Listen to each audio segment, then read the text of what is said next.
Hello everyone. हमारी 3 app है। Bhushan science plus पहली ऐप जिसमें हम मेडिकल, फार्मेसी और नर्सिंग के video lecture study material provide करते हैं। दूसरी हमारी ऐप है भूषण साइंस नीट, जिसमें हम NEET related video lectures, live classes और स्टडी मटेरियल प्रोवाइड करते हैं। और तीसरी हमारी ऐप है भूषण साइंस एग्जाम, जिसमें हम वेरियस एग्जाम्स की टेस्ट सीरीज प्रोवाइड करते हैं, including your pharmacy, nursing, medical, government, non government, each and every exam. Thank you. परिचय। बच्चों, आज हम जीव तथा उनकी समष्टियों के बारे में सीखेंगे। क्या कोई मुझे बता सकता है कि जीव क्या होते हैं? सर, जीव सजीव प्राणी होते हैं जो उद्दीपन की प्रतिक्रिया करने, प्रजनन, वृद्धि करने में सक्षम तथा समस्थैतिक होते हैं। सही कहा रिया। और जीवों के उदाहरण हैं स्तनधारी, पक्षी, जीवाणु, कवक इत्यादि। लेकिन सर, हम उनकी समष्टि को कैसे परिभाषित करते हैं? अच्छा प्रश्न है राजेश।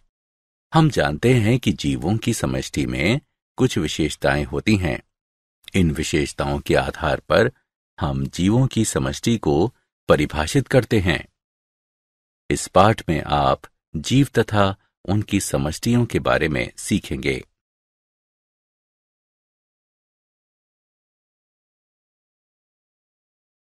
उद्देश्य। इस पाठ के अंत में आप निम्न करने में सक्षम हो जाएंगे: प्रमुख अजैव कारकों की चर्चा करना, अजैव कारकों के प्रति अनुक्रियाओं का वर्णन करना, अनुकूलन का वर्णन करना, समष्टि एवं इसके लक्षणों को परिभाषित करना, समष्टि वृद्धि की चर्चा करना, वृद्धि मॉडल की व्याख्या करना, जीवन वृत्त विभिन्नताओं की चर्चा करना, समष्टि पारस्परिक क्रियाओं की व्याख्या करना।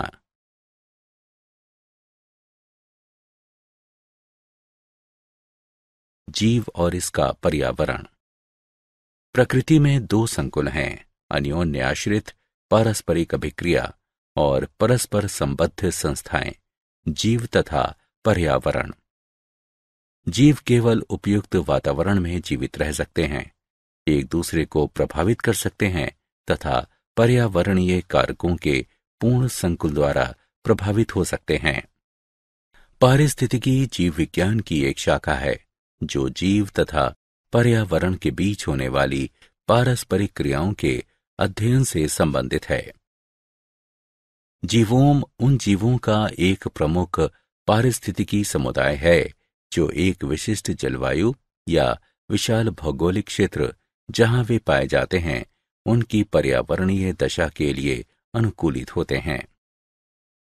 आवास को उस स्थान के रूप में परिभाषित करते हैं जहां कोई जीव या जैविक समष्टि सामान्य रूप से रहता है या पाया जाता है। प्रमुख अजैव कारक। शब्द अजैव पारिस्थितिकी तंत्र के निर्जीव या भौतिक घटकों को संदर्भित करता है। ये हैं तापमान, जल, प्रकाश, मृदा। तापमान। सभी जीव तापमान के न्यूनतम तथा अधिकतम परास के बीच जीवित रहने के लिए अनुकूलित होते हैं। पृथ्वी की सतह पर अलग अलग क्षेत्रों में अलग अलग तापमान होता है, जबकि कुछ जंतु तथा पौधे अत्यधिक गर्मी या अत्यधिक ठंड सहन कर सकते हैं और कुछ मध्यम तापमान वाले परास में अच्छी तरह से वृद्धि कर सकते हैं।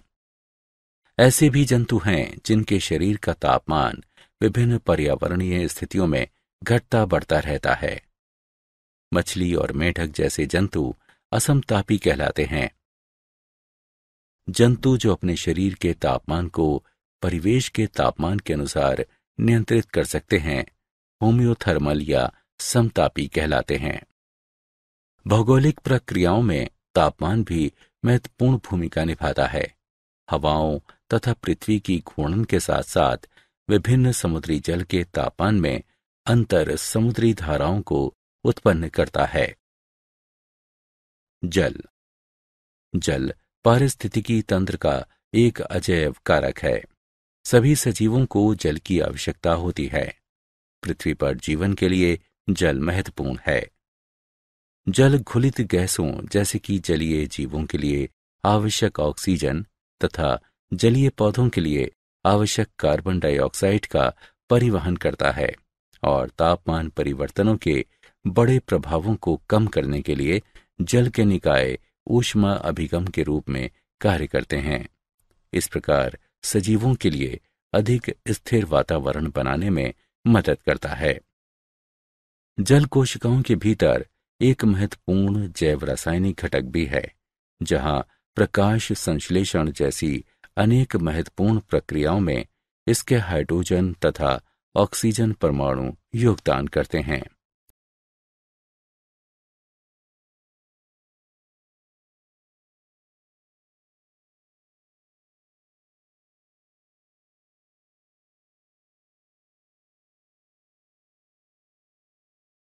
प्रकाश प्रकाश जीवों की ऊर्जा का मुख्य स्रोत है। अधिकतर पौधे प्रकाश संश्लेषण की प्रक्रिया के लिए सूर्य के प्रकाश का उपयोग करते हैं, जहां प्रकाश की ऊर्जा रासायनिक ऊर्जा में और उसके बाद जटिल कार्बनिक पदार्थों में परिवर्तित हो जाती है। प्रकाश अन्य जैविक प्रक्रियाओं के लिए भी महत्वपूर्ण है, जैसे कि पौधों में पुष्पन, जंतुओं में दृष्टि और पक्षियों का प्रवासन। भोजन और ऑक्सीजन दोनों का उत्पादन प्रकाश पर निर्भर करता है। भोजन स्रोत के रूप में पौधे जंतुओं के लिए अप्रत्यक्ष रूप से ऊर्जा स्थानांतरित करते हैं। प्रकाश की तीव्रता जंतुओं को प्रभावित करती है, जैसे कि उनकी त्वचा का रंग, संवेदनशीलता, दृष्टि आदि। कीट भी पुष्पों के बीच अंतर करने के लिए पराबैंगनी प्रकाश का उपयोग करते हैं। मृदा मृदा अधिकांश स्थल आधारित पारिस्थितिकी तंत्रों के लिए बुनियादी माध्यम है। मृदा एक जटिल एवं विविध पदार्थ है। मृदा नाइट्रोजन चक्र में महत्वपूर्ण भूमिका निभाता है, क्योंकि ये नाइट्रोजन स्थिरीकरण तथा विनाइट्रीकरण दोनों का स्थल है। मृदा अकार्बनिक खनिज तत्वों का एक प्राकृतिक भंडार है, जो सजीवों के लिए महत्वपूर्ण होते हैं। तत्व जैसे आयरन, जिंक, कैल्शियम और फास्फोरस। बेहतर मृदा में ह्यूमस नामक बहुत सारा कार्बनिक पदार्थ भी होता है, जो सजीवों से बनता है।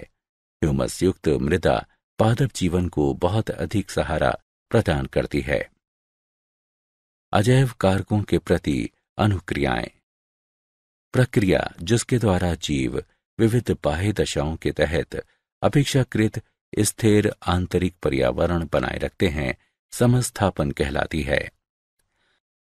आंतरोष्मी प्राणियों में उपापचय पथ और एंजाइम प्रायः लगभग 37 डिग्री सेल्सियस तापमान पर सुचारू रूप से कार्य करते हैं।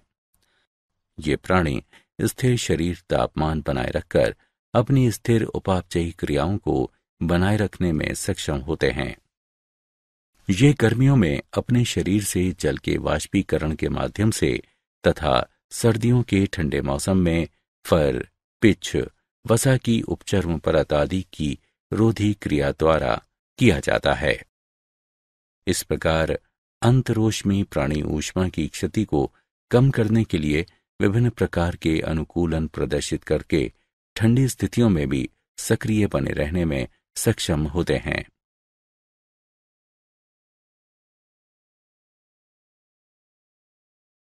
नियमन अधिकतर जीव शारीरिक क्रियाओं द्वारा समस्थापन बनाए रखने में सक्षम होते हैं, और जिससे शरीर का तापमान, परासरणी, सांद्रण आदि स्थिर रहता है। अधिकतर स्तनधारी मस्तिष्क में पाई जाने वाली हाइपोथैलेमस नामक ग्रंथि के द्वारा शरीर का तापमान नियंत्रण करते हैं। इस ग्रंथि का ताप नियमन केंद्र ऊष्मा क्षति एवं उत्पादन को नियंत्रित करता है। ये केंद्र त्वचा के निकटवर्ती ग्राहियों से निकलने वाले तंत्रिका आवेगों तथा इससे होकर बहने वाले रक्त के तापमान से प्रभावित होता है।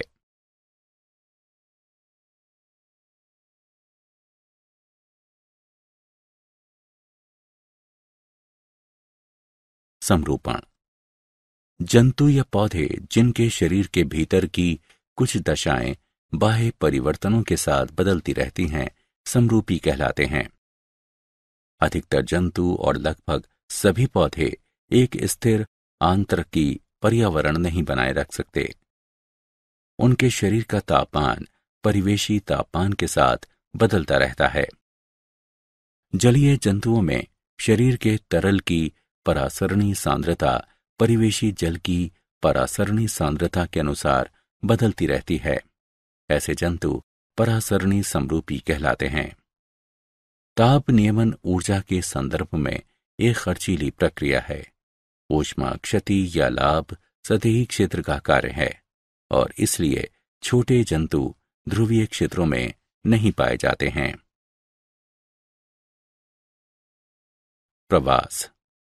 इस क्रियाविधि द्वारा जीव दबावपूर्ण आवास से अस्थायी रूप से अधिक अनुकूल दूसरे आवास में चले जाते हैं। व्हेल जो सबसे लंबी दूरी का प्रवास करती है, ग्रे व्हेल है जो लगभग 12,500 मील का प्रवास करती है। कीट जो सबसे लंबी दूरी का प्रवास करता है, मरुटिड्डी है जो लगभग 2,800 मील का प्रवास करती है। निलंबित। वे जीव जो प्रवास नहीं कर सकते, दबाव वाले समय में अपनी उपापचयी सक्रियता को निलंबित कर देते हैं और अनुकूल परिस्थितियां आने पर अपनी सक्रियता को पुनः शुरू कर देते हैं। मेंढकों एवं कुछ सरीसृपों, ध्रुवीय भालुओं में शीत निष्क्रियता तथा कुछ घोंघों और मछलियों में ग्रीष्म निष्क्रियता आदि निलंबन के उदाहरण हैं।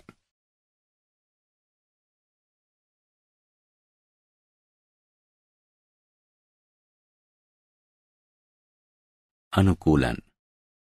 किसी पर्यावरण के अधिक अनुकूल बनने के लिए जीव के व्यवहार, कार्यकी एवं संरचना में समायोजन या परिवर्तन अनुकूलन कहलाता है।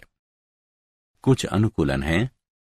सबसे महत्वपूर्ण समुदाय या कुटुंब वर्गों में एक साथ रहने की आदत। जंतु समान प्रजाति के अन्य सदस्यों के साथ समय बिताकर बहुत सारा लाभ प्राप्त कर सकते हैं। वे भोजन खोजने, शिकारियों के विरुद्ध रक्षा तथा अपने बच्चों की देखभाल करने में एक दूसरे की मदद कर सकते हैं। वृश्चिक मीन तथा पत्ती वाले मेंढक सहित जंतुओं की अनेक प्रजातियां अपने परिवेश से मेल करने के लिए अपना रूप बदल सकती हैं।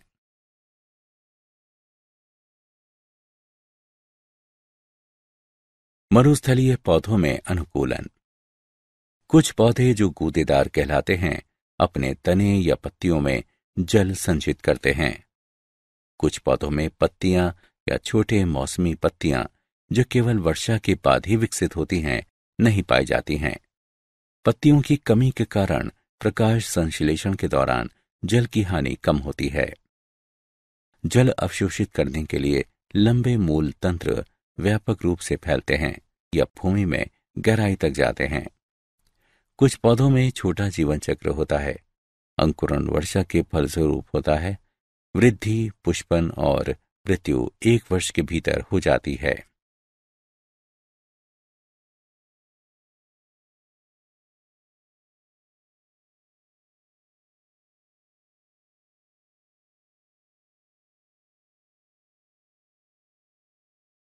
उष्णकटिबंधीय वर्षावनों में अनुकूलन। उष्णकटिबंधीय वर्षावन। कुछ पौधे सूर्य के प्रकाश तक पहुंचने के लिए दूसरे पौधों पर अधिरोहण करते हैं। कुछ पौधे सूर्य के प्रकाश तक पहुंचने के लिए दूसरे पौधों पर वृद्धि करते हैं। वन के धरातल पर उगने वाले पुष्प जंतु परागणकारियों को लुभाने के लिए बनाए गए हैं, क्योंकि परागण में सहायता करने के लिए वन के धरातल पर अपेक्षाकृत हवा नहीं होती है। चिकनी छाल तथा चिकने या मोम जैसे पुष्प पानी के बहने की गति बढ़ा देते हैं।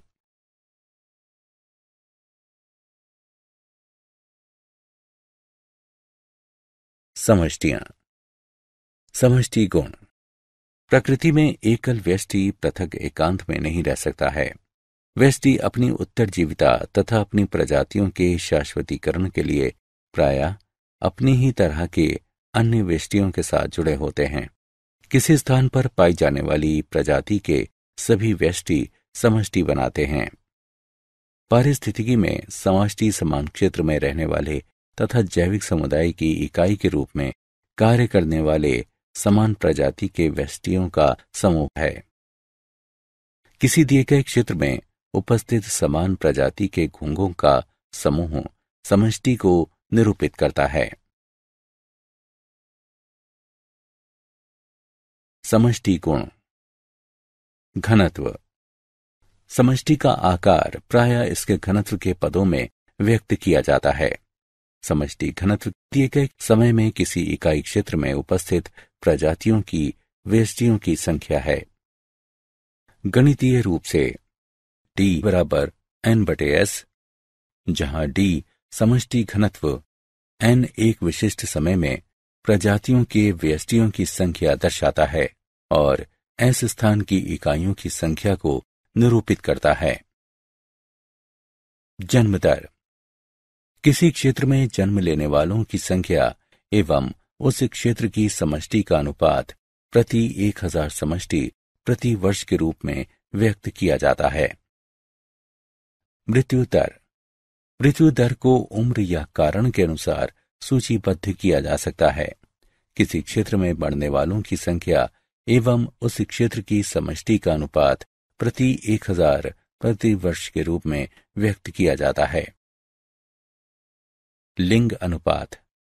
एक दी गई समष्टि में नर एवं मादा का अनुपात प्रायः प्रति 100 मादाओं पर नरों की संख्या के रूप में व्यक्त किया जाता है।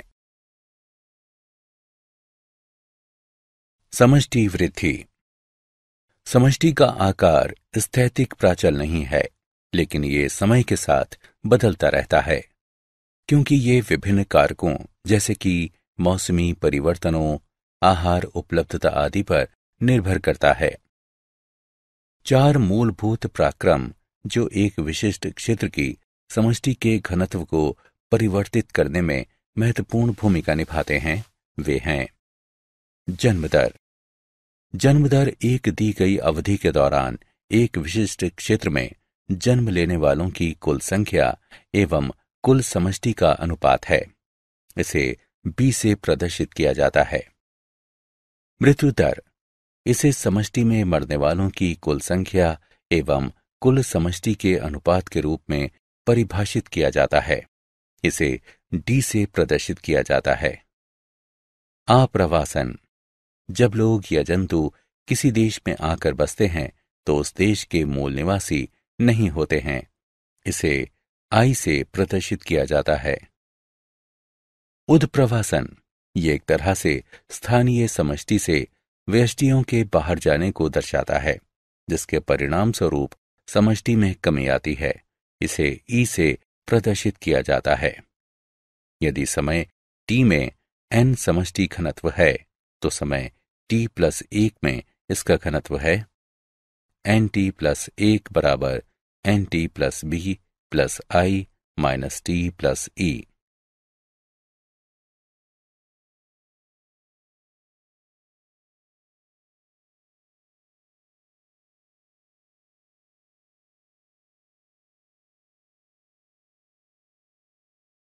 वृद्धि मॉडल।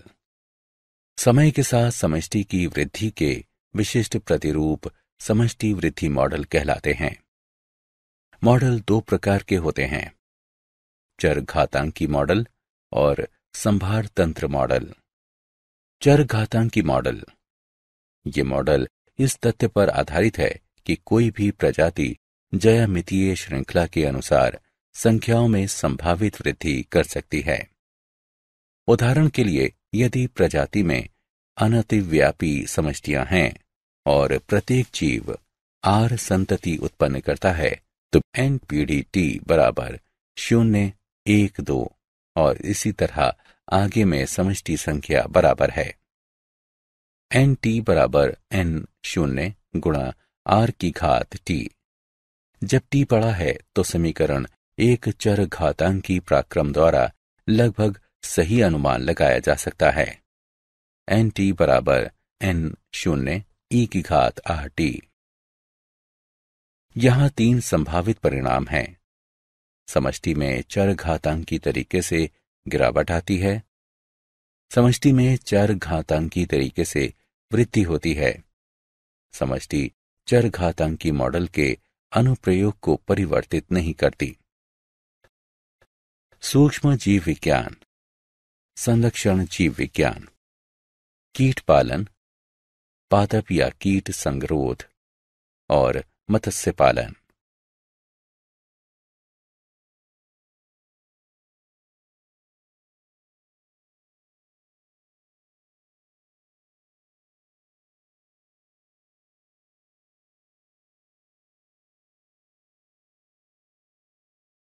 संभार तंत्र मॉडल।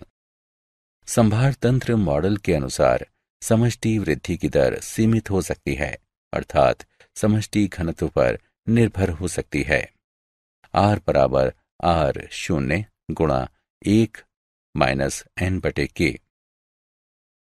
कम घनत्व पर अर्थात Nk से बहुत ही कम है, समष्टि वृद्धि दर अधिकतम और R0 के बराबर होती है। समष्टि वृद्धि दर समष्टि संख्याओं n के साथ घटती जाती है और जब n बराबर k तो 0 पर पहुंचती है। प्राचल k समष्टि वृद्धि की अधिकतम संभव सीमा है और पोषण क्षमता कहलाती है। यदि समष्टि संख्याएं k से अधिक हैं तो समष्टि वृद्धि दर ऋणात्मक हो जाती है और समष्टि संख्याएं घट जाती हैं। समष्टि की गतिकी का विभेदक समीकरण द्वारा वर्णन किया जाता है। dN/dt बराबर Rn बराबर R0n गुणा 1 - N/K। जीवन वृत्त विभिन्नता। उपलब्ध आवास का उपयोग करके जीव सर्वाधिक दक्ष जनन युक्ति की ओर विकास करते हैं। कुछ जीव अपने जीवन काल में केवल एक बार प्रजनन करते हैं। उदाहरण के लिए प्रशांत महासागरीय सामन मछली, बांस आदि। और कुछ जीव अपने जीवन में कई बार प्रजनन करते हैं। उदाहरण के लिए अधिकांश स्तनधारी और पक्षी। जीव का विकास जीवीय तथा अजीवीय कारकों पर निर्भर करता है।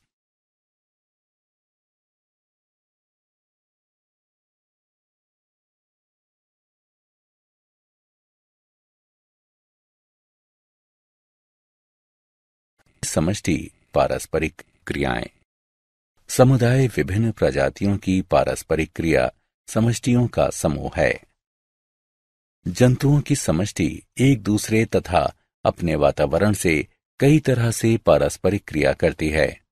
समष्टि की प्राथमिक पारस्परिक क्रियाओं में से एक पारस्परिक क्रिया अपने वातावरण तथा अन्य समष्टियों के साथ है, जिसका कारण भरण व्यवहार है।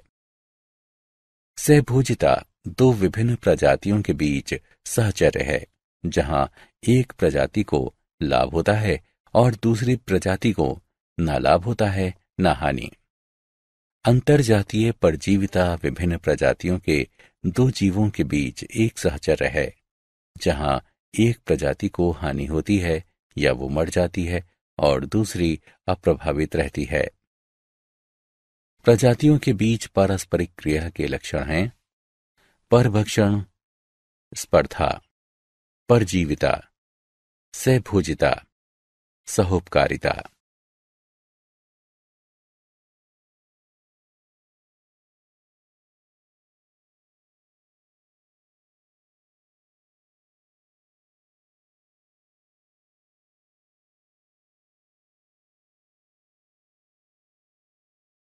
परभक्षण अलग अलग प्रजातियों के दो जीवों के बीच सहजीवी संबंध का रूप, जिसमें एक शिकारी के रूप में कार्य करता है जो शिकारी के रूप में कार्य करने वाले दूसरे जीव का शिकार करके भक्षण करता है।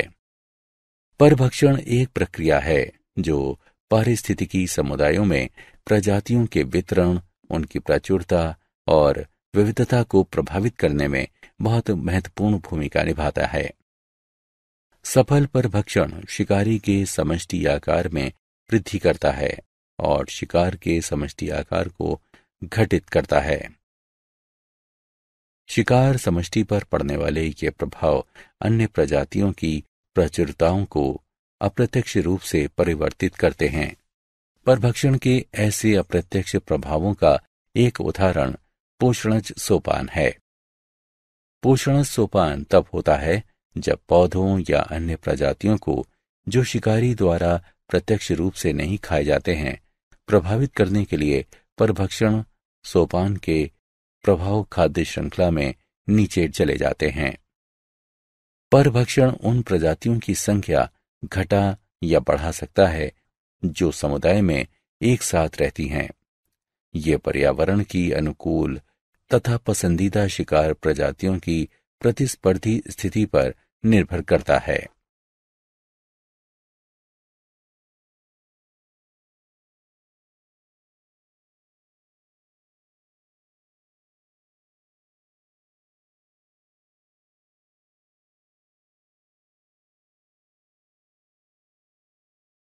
स्पर्धा सीमित आवश्यक संसाधन के लिए जीवों के बीच संघर्ष स्पर्धा है। आंतरजातीय स्पर्धा तब होती है जब समान प्रजाति के जीव एक ही समय पर समान संसाधन का उपयोग करते हैं। अंतरजातीय स्पर्धा तब होती है जब असमान प्रजाति के जीव एक ही समय पर समान संसाधन का उपयोग करते हैं। स्पर्धी अपवर्जन तब होता है जब एक प्रजाति संसाधन प्राप्त करने में दूसरी प्रजाति से बेहतर होती है। इस तरह समय के साथ साथ घटिया स्पर्धी अंततः समुदाय से विलुप्त हो जाते हैं। संसाधन विभाजन तब होता है जब दो प्रजातियां अलग अलग तरीके से संसाधन का उपयोग करना शुरू करती हैं। इस तरह दोनों प्रजातियां सह अस्तित्व के लिए सक्षम होती हैं।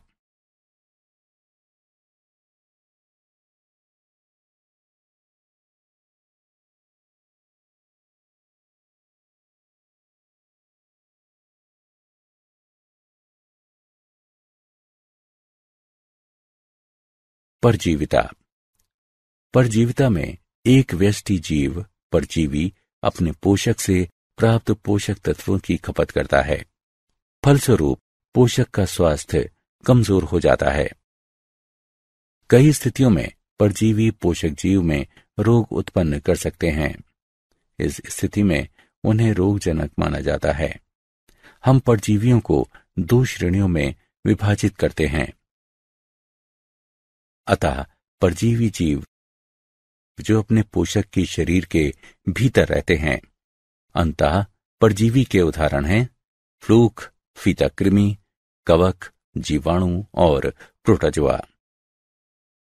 बाह्य परजीवी जीव जो अपने पोषक के शरीर के बाहर रहते हैं और आहार पूर्ति करते हैं। बाह्य परजीवी में कलनी यानी टिक्स एवं जूं, पौधे, प्रोटोजोआ, जीवाणु और कवक शामिल हैं। पौधे और जंतु आमतौर पर पोषकों के रूप में कार्य करते हैं। परजीवी संचरण सभी परजीवियों के लिए पोषक एक आवास के द्वीप के रूप में मौजूद है, लेकिन द्वीप एक सीमित अवधि तक रहता है और परजीवी वर्तमान पोषक के मृत होने से पहले एक नया पोषक खोज लेते हैं। नए पोषक तक संचरण या तो प्रत्यक्ष रूप से या एक वाहक के द्वारा हो सकता है।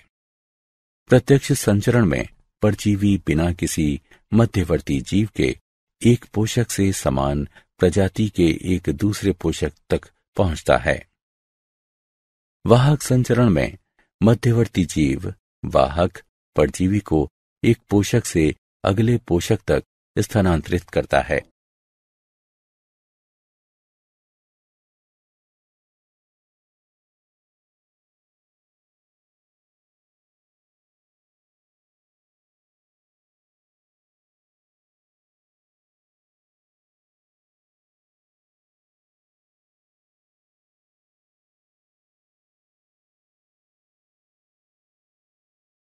सहभोजिता सहभोजिता दो जीवों के बीच संबंध है, जहां एक जीव को लाभ होता है और दूसरा अप्रभावित रहता है।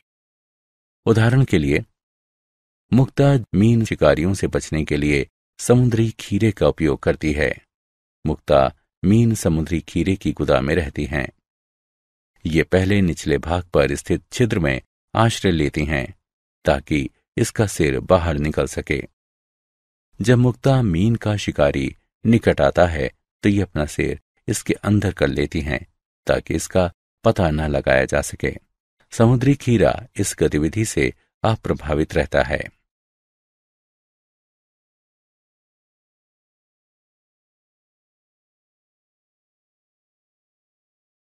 सहोपकारिता। सहोपकारिता दो अलग अलग प्रजातियों के जीवों के बीच सहचर्य है जिसमें दोनों जातियों को लाभ होता है। सहोपकारी व्यवस्था प्रायः व्यापक रूप से भिन्न जीविका आवश्यकताओं वाले जीवों के बीच विकसित होते हैं। नाइट्रोजन स्थिरीकरण जीवाणु और लेग्यूमिनस पौधों के बीच सहभागिता एक उदाहरण है। इसी तरह गाय और रूमेन जीवाणु के बीच सहचर्य है। पाचन तंत्र में रहने वाले जीवाणु गाय द्वारा खाए गए पौधों को पचाने में मदद करते हैं। पेड़ की जड़ों और कुछ कवकों के बीच सहचर्य प्रायः सहोपकारी होते हैं।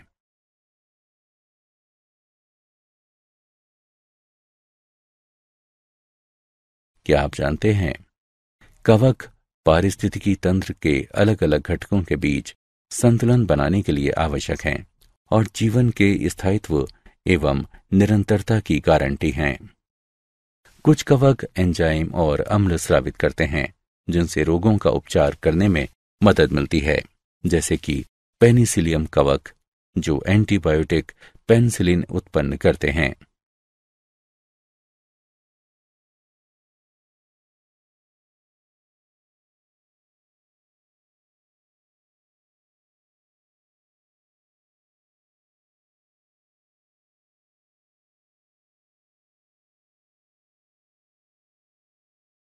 सारांश। आइए हमने जो कुछ सीखा है उसे संक्षेप में दोहराएं। प्रकृति में दो संकुल हैं, अन्योन्याश्रित पारस्परिक अभिक्रिया और परस्पर संबद्ध संस्थाएं, जीव तथा पर्यावरण। शब्द अजैव पारिस्थितिकी तंत्र के निर्जीव या भौतिक घटकों को संदर्भित करता है। प्रक्रिया जिसके द्वारा जीव विविध बाह्य दशाओं के तहत अपेक्षाकृत स्थिर आंतरिक पर्यावरण बनाए रखते हैं, समस्थापन कहलाती है। जंतु या पौधे जिनके शरीर के भीतर की कुछ दशाएं बाह्य परिवर्तनों के साथ बदलती रहती हैं, समरूपी कहलाते हैं। प्रवास एक क्रियाविधि है जिसके द्वारा जीव दबावपूर्ण आवास से अस्थायी रूप से अधिक अनुकूल दूसरे आवास में चले जाते हैं। मेढकों एवं कुछ सरीसृपों, ध्रुवीय भालुओं में शीत निष्क्रियता तथा कुछ घोंघों और मछलियों में ग्रीष्म निष्क्रियता आदि निलंबन के उदाहरण हैं। किसी पर्यावरण के अधिक अनुकूल बनने के लिए जीव के व्यवहार, कार्यकी एवं संरचना में समायोजन या परिवर्तन अनुकूलन कहलाता है। किसी स्थान पर पाई जाने वाली प्रजाति के सभी व्यष्टि समष्टि बनाते हैं। पराक्रम जो एक विशिष्ट क्षेत्र की समष्टि के घनत्व को परिवर्तित करने में महत्वपूर्ण भूमिका निभाते हैं, वे जन्म दर, मृत्यु दर, आप्रवासन एवं उत्प्रवासन हैं। परभक्षण, स्पर्धा, परजीविता, सहभोजिता और सहोपकारिता प्रजातियों के बीच पारस्परिक क्रिया के लक्षण हैं।